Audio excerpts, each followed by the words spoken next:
Hello, and a very warm welcome back to the Deep Dive. If you are listening to this right now and you're on that journey of learning English, you have come to exactly the right place. You really have. We have a very special session planned for you today. We do. We've taken a whole stack of research articles, personal experiences, and we're distilling them down into something that could, well, completely change the way you approach language learning. It really is a game changer.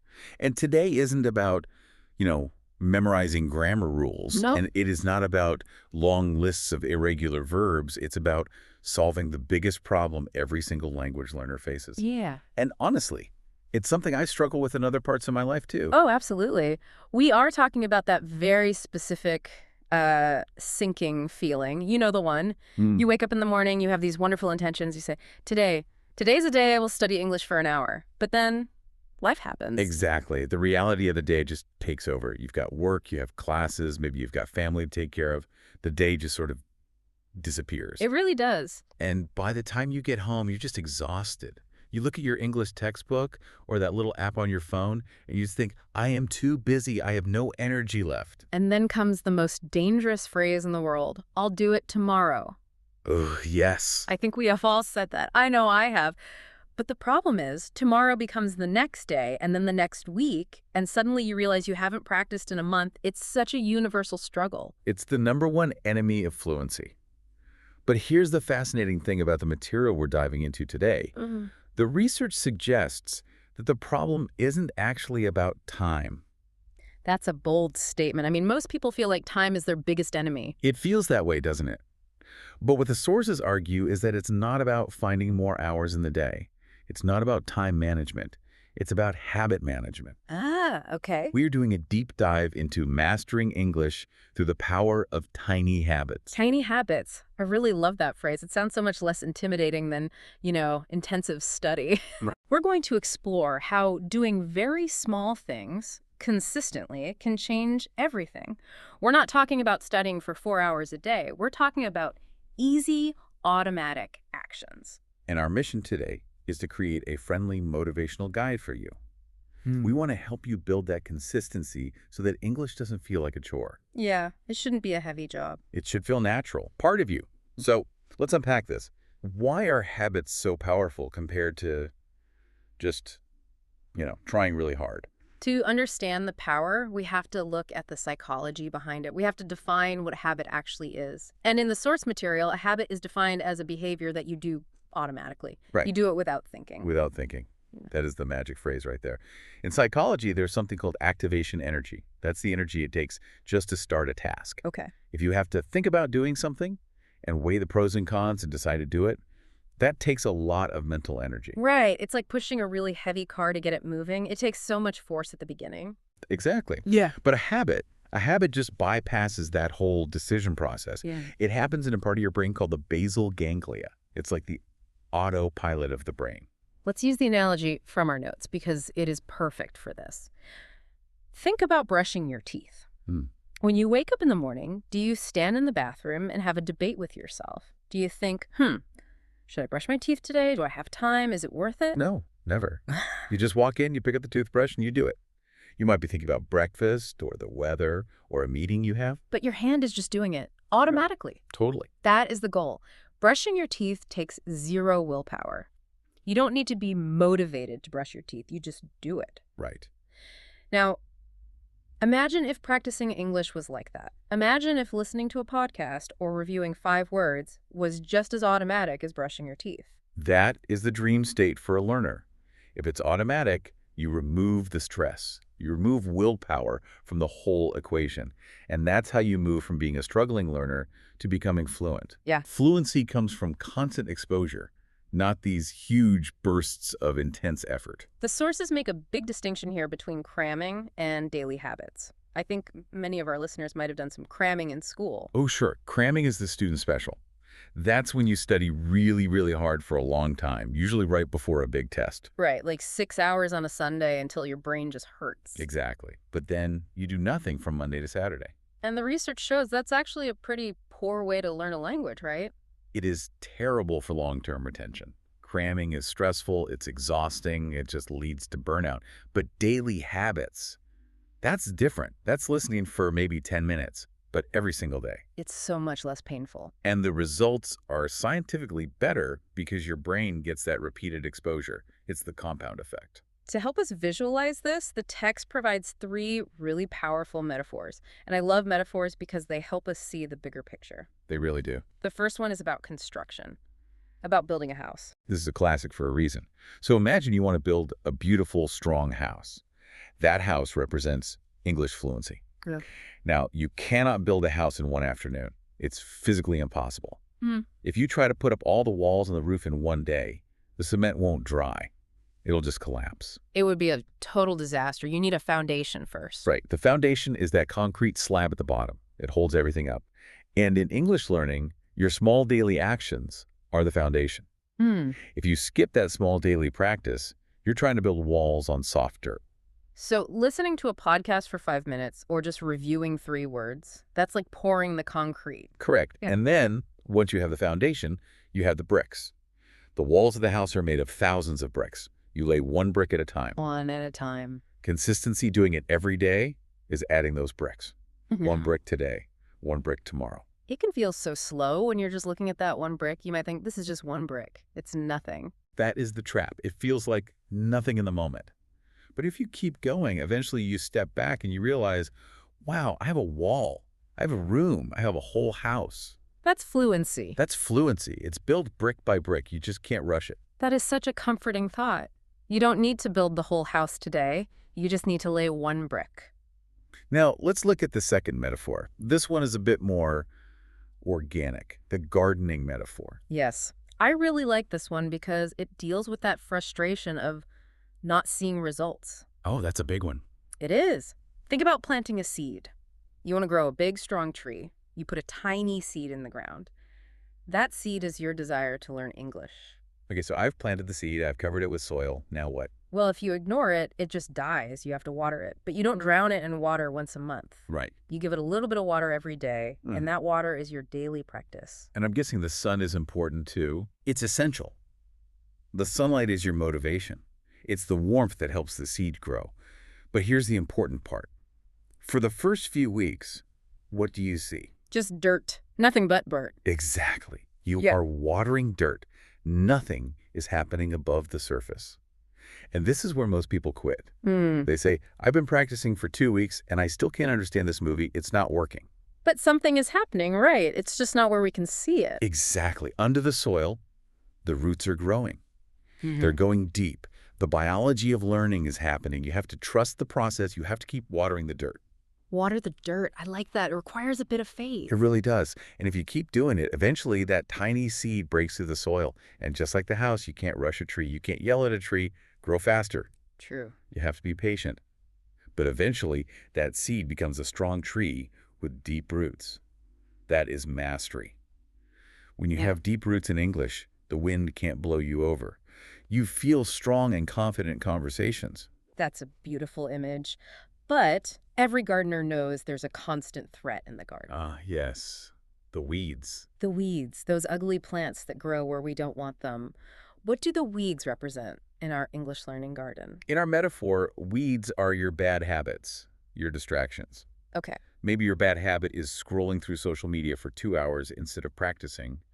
Or maybe it's the habit of watching movies with subtitles in your native language because it's just easier. Or the habit of negative self-talk, saying things like, I'm too old to learn, or I sound so stupid. That is a very toxic weed. And the problem with weeds is that they steal the water and the sunlight from your tree.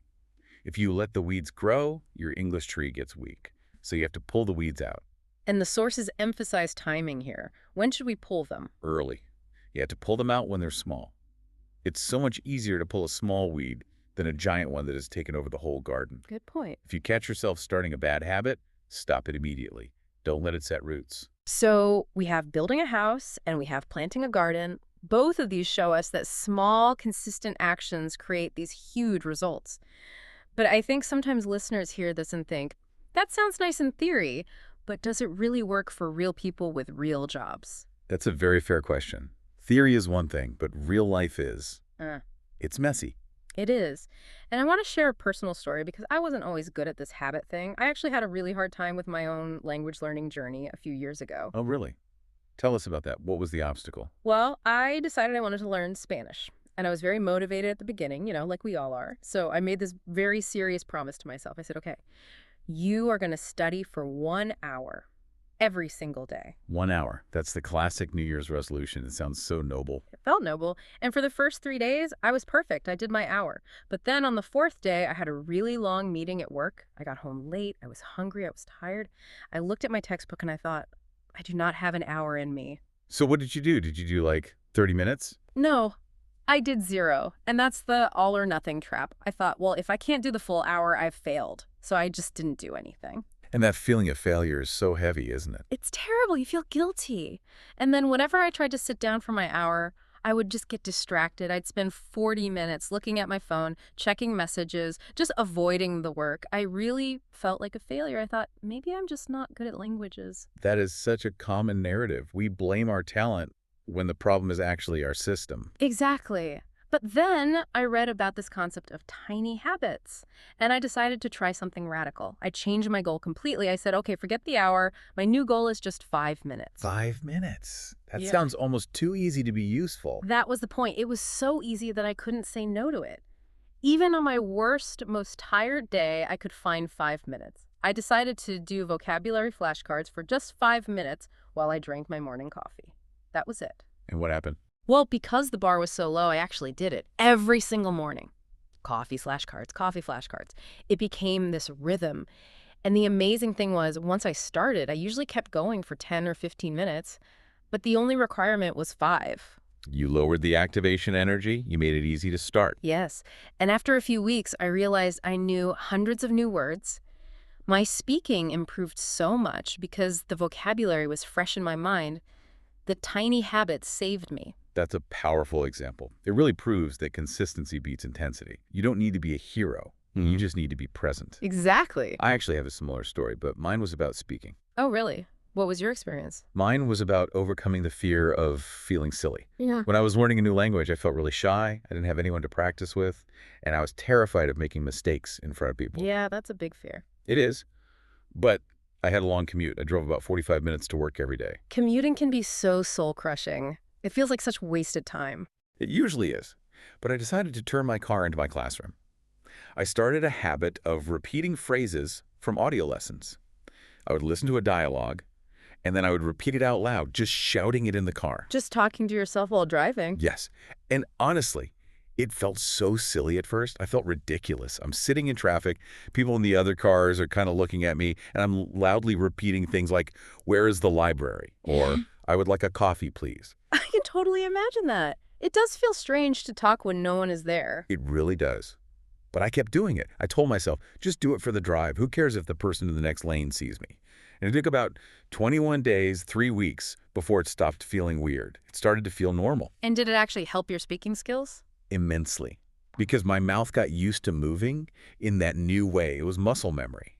The phrases became automatic. So later, when I actually met a native speaker, I didn't have to translate in my head. The words just came out. Wow. Because I had said them 100 times in my car. See, that is the power of taking action. You turned a boring commute into a productive habit. You didn't find more time. You just used the time you already had differently. Exactly. And that brings us to the core of our deep dive today. We want our listeners to do this too. But how? How do you actually start? We have broken this down into a step-by-step guide based on all the source material. We have 7 practical tips for you.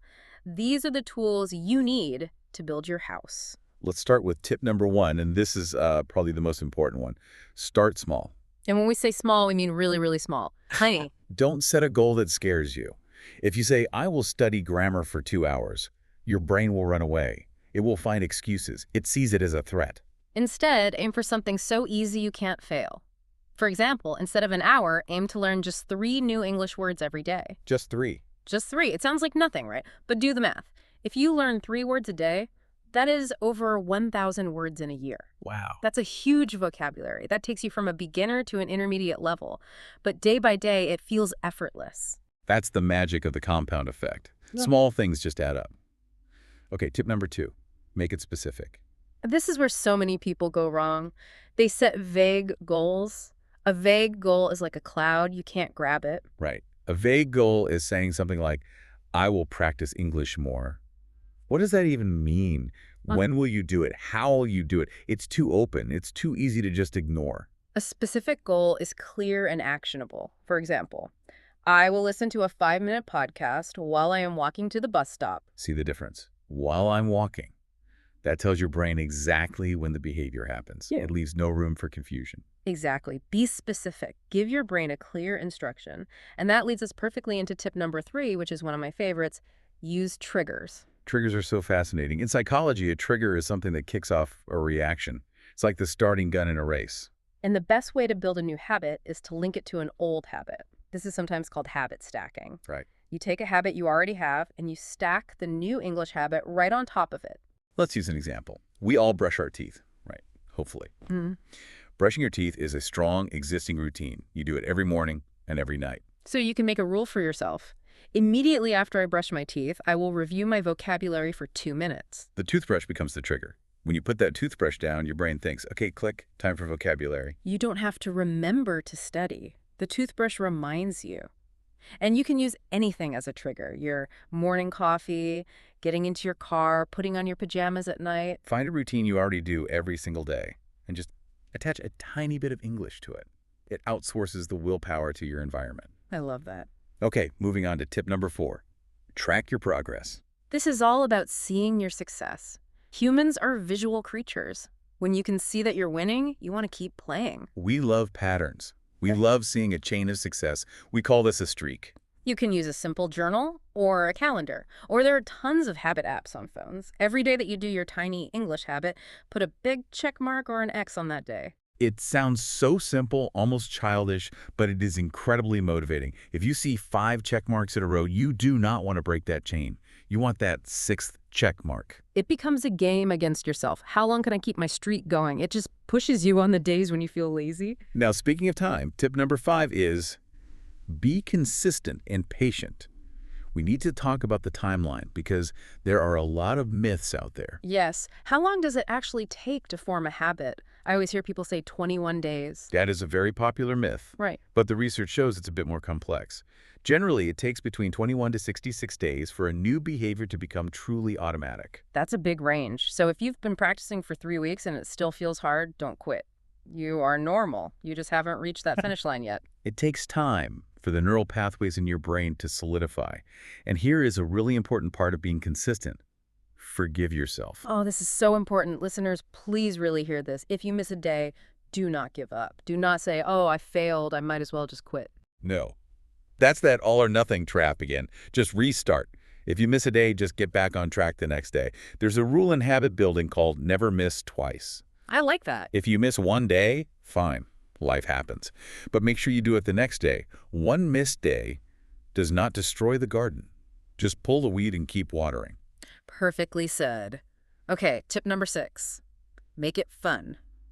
Our brains are wired to repeat things that make us feel good. We move towards pleasure and away from pain. If English feels like punishment, your brain will fight it. So give yourself a little reward. We call this positive reinforcement. For example, you can tell yourself, after I finish my 5 minutes of English practice, I get to watch my favorite funny video on YouTube. Or, after I learn my 3 words, I can have a piece of chocolate. Make your brain associate English with something happy. And eventually the learning itself becomes the reward because you start to see progress. But in the beginning, a little treat really helps. It does. And finally, tip number 7, avoid overload. This goes back to starting small, but it's about protecting your mental energy. Overload means carrying too much weight. This happens a lot in January. People decide to change their entire life. They try to build 10 new habits at once. Diet, exercise, English, guitar, saving money. And what happens? They crash.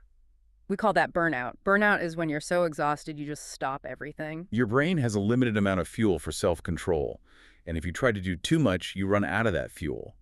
So to avoid burnout, build one habit at a time. Just one. Focus just on your English habit. Once that feels automatic, maybe after a month or 2, then you can add something else. Slow and steady wins the race. Don't rush. So those are the 7 tips. Start small, be specific, use triggers, track your progress, be consistent, make it fun, and avoid overload. If you follow those, You really can't lose. This is so helpful. I really hope our listeners are taking notes, or maybe they're listening to this while walking, which is a great habit in itself. Absolutely.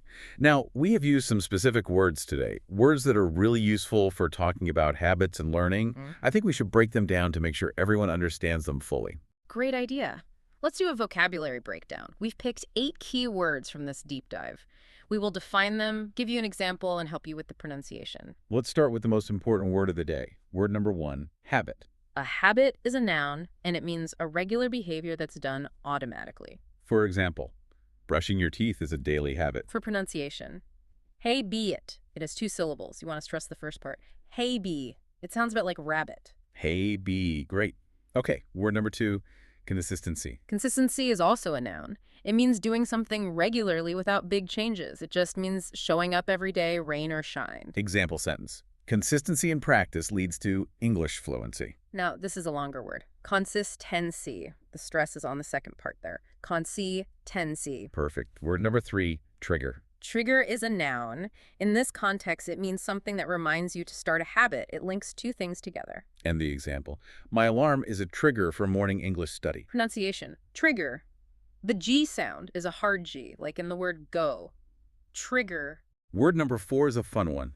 Streak. Streak is a noun. It means a series of consecutive successes. It's an unbroken line of wins.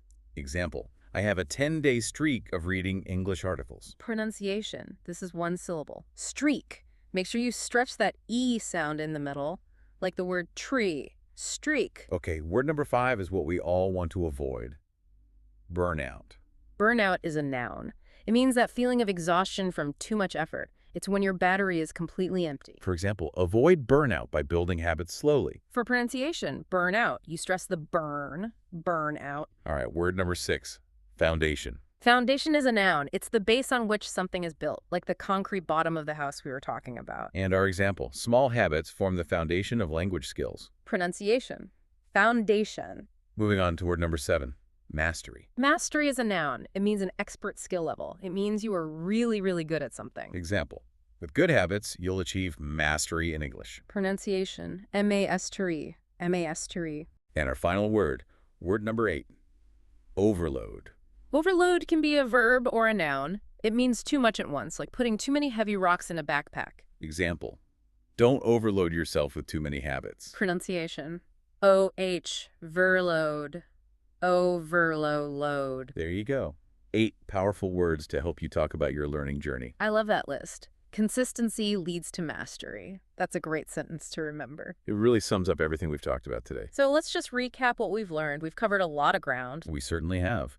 We learned that finding time isn't really the problem building habits, is the solution. We learned that habits are like building a house brick by brick or growing a tree. It takes patience. We shared stories about how starting small, like my 5 minutes of flashcards, can save you from that guilt of failure, and how talking to yourself in the car like you did can build muscle memory and fluency. And we gave you the toolkit. Start small, use triggers, track your streaks, and most of all, keep it fun. The most important takeaway for me is this. Building habits gives you power. It makes you feel confident. When you keep a promise to yourself, even a small one, you feel stronger. Absolutely. You feel empowered. You realize, I can do this. It changes your identity from someone who wants to learn to someone who is learning. So we have a little mantra for you, a phrase to repeat. I want you to say this out loud wherever you are. I can build strong habits. Say it with us. I can build strong habits. Yes, you can. Now, we have a challenge for you. We don't want you to just listen and then forget. We want you to take action. We want you to choose one tiny habit to start today. Just one. Maybe it's learning one new word at breakfast.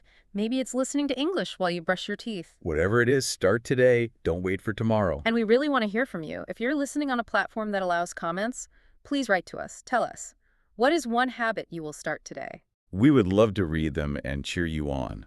And of course, please subscribe to our deep dive feed so you don't miss any future episodes. We have so much more motivation and learning to share. Thank you so much for spending your time with us today. We know you're busy, and we appreciate you making us part of your English habit. Keep laying those bricks. Keep watering that seed. You are doing great. Until next time, happy learning. Bye, everyone.